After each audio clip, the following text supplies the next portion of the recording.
Hi guys! In this video you will learn how to improve your aggressive playstyle in Call of Duty Warzone Mobile. Master movement. Practice fluid movement to quickly engage and disengage enemies. Use headphones. Utilize sound cues to locate enemy positions and plan your attacks. Learn map hotspots. Know high traffic areas for constant action and loot. Optimize loadout. Customize loadout for close quarter combat and mobility. Utilize grenades. Learn to throw grenades effectively to flush out enemies or break defenses. Master hipfire. Improve accuracy without aiming down sight for faster reactions. Use armor plates wisely. Apply armor plates during downtime to maintain survivability. Team coordination.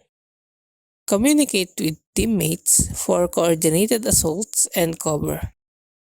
Practice drop shots.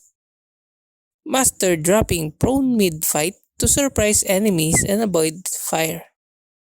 Play aggressive operators.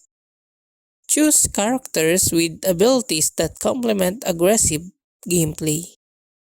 Use tactical equipment.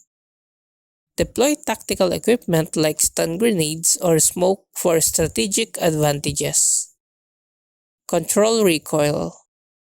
Practice controlling weapon recoil to maintain accuracy during rapid fire.